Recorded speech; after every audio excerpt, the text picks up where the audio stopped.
Cooling tape works really well with ankles. The nice thing about it is that it covers the full surface area of the ankle. When you're wrapping something or you're putting ice on it traditionally, you can't really get every angle of the foot or the ankle itself. So bend your knee for me, great. When we're wrapping up an ankle, it's really nice to be able to isolate certain areas. We can wrap it traditionally and just completely wrap it around, or wrap it with a little bit of protection involved as well, where we can actually stabilize the joint. So now what we can do is go into a bit of a figure eight motion like so, wrap around again, good, and come around through this way, through here. Now the whole key here is we want to make sure that we wrap it in a figure eight pattern to give some stability, but we also want to make sure that we're covering all the soft tissues to help with the cooling and provide that drop in temperature to aid in decreasing that injury cycle or that inflammatory response. Good. Now, another way you could tape it is just by wrapping it right around to cover that whole joint. So you're, in essence, just basically trying to wrap and cover the skin as much as you can to provide that cooling effect through this hydrogel. So we're going to come around and just try and cover as much skin as we can. Now this way, it adds a little bit of protection, but it doesn't really stabilize the joint as much as a traditional figure eight wrap. Come around.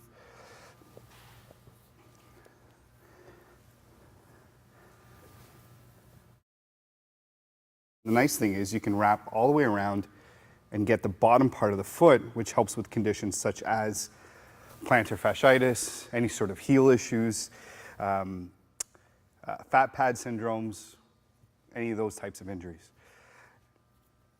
So when we're wrapping an ankle, really, we can address all the major types of sprains and strains, including a high ankle sprain.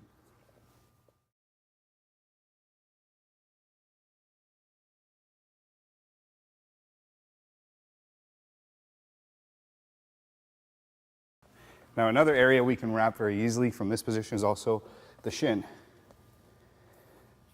This is useful when you have shin splints or any type of soft tissue injury in the shin here with your tibialis anterior, your Achilles tendon through here, Achilles tendinopathies, any type of injury like that. Good.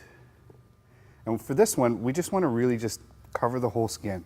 Go through and just wrap it up so that we cover as much surface area as we can, providing constant contact to the skin, allowing this hydrogel to do its thing and draw the heat away from the tissue and aid in the injury repair process.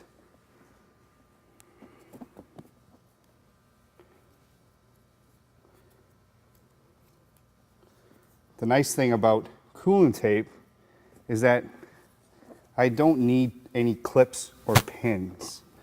I can take it, put a little bit of pressure here, hold it down for a few seconds, and it just stays.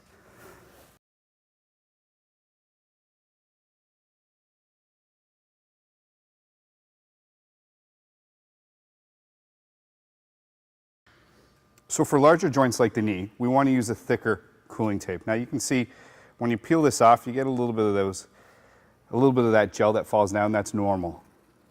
And it wraps around, and we can start by just trying to, again, increase skin contact. We want the tape to cover all the parts of the skin. Good. Perfect.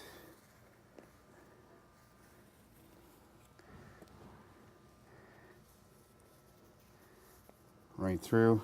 And again, the nice thing about cooling tape is that you don't need any pins or clips.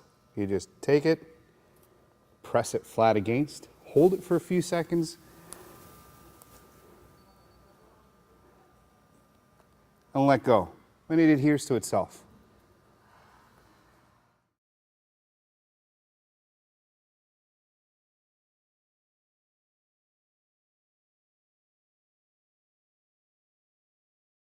Now the other nice thing is that you don't need to freeze this stuff. You don't need to you don't have to have it cold anywhere. It's just automatically cold. It's fantastic. A lot of times when you're out on the field, it comes in handy. You can get a pulled groin, you can pull a quad, you can pull an adductor, or even have issues with your IT band. When you have an issue like that, using cooling tape is excellent. It's one of the greatest things about this stuff.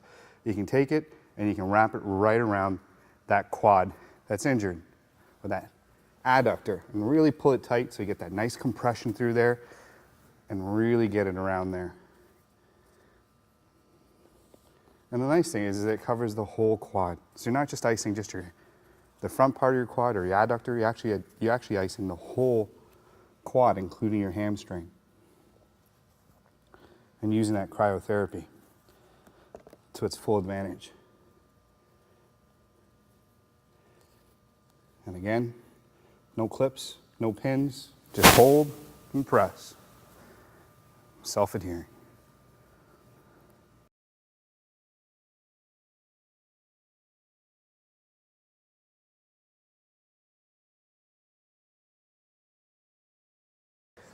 Fingers are a common site of injury. They're a small joint. You can sprain it very easily. You can strain it very easily. Now, taping fingers together is usually the best way to kind of immobilize them and provide our cryotherapy to it and compression. So you want to pull nice and tight, wrap it around, and try and get all that surface area of the skin there and around the whole fingers. Now the nice thing is from here we can actually even get into wrapping the hand at the same time, and again providing that cooling effect on a larger area. Like so. And again, no use of clips, no use of pins. Just hold it, compress it down, and it self-adheres to itself, adheres to itself, and it stays on. How does that feel? It's good. Pretty tight? Easy, yeah. Yeah? Yep. Good. So we want to make sure we pull it tight enough that we're getting compression.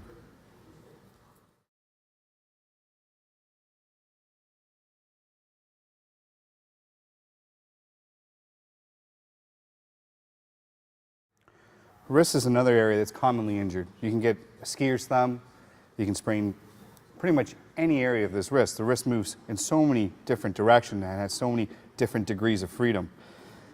When we want to cool this down, we want to use the coolant tape and wrap it again nice and snug all the way around and covering up all that surface area of that wrist.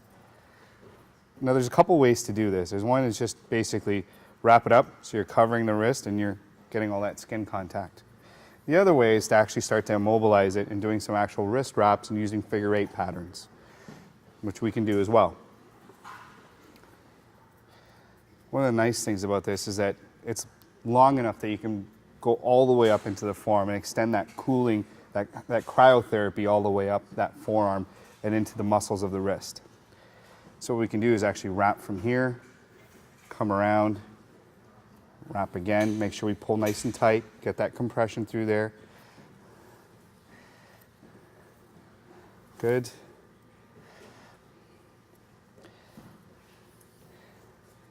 And really trying to mobilize this wrist.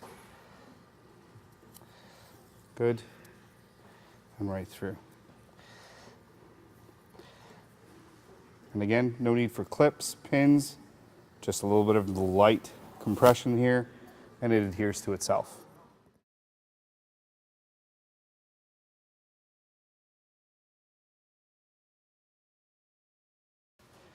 The soft tissues of the forearm are easily injured as well. Icing this area proves to be difficult because you can only usually ice one area at a time. It's hard to wrap it around and keep it compressed unless you use a very big ice pack. One of the nice things about coolant tape is that it very easily conforms to the area that you're trying to cool down and provide cryotherapy to. And you can wrap it very easily right around, providing compression. And you can leave it wrapped for a total of 6 hours. Come right through, get a little bit of overlap, and get the whole length of the forearm all the way down to the wrist.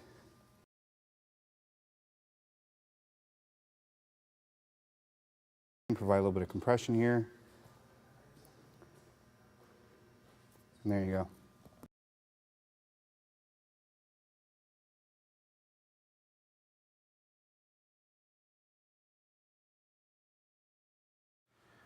One of my favorite conditions to use cooling tape for is lateral epicondylitis or medial epicondylitis, commonly referred to as tennis elbow or golfer's elbow.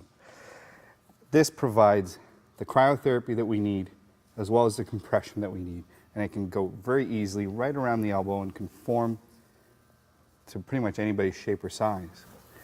And we can provide significant amount of compression all the way through, pulling it nice and tight and wrapping it right around the area. Good.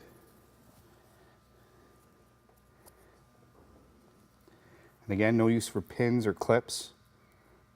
A little bit of pressure for a couple seconds and it adheres to itself.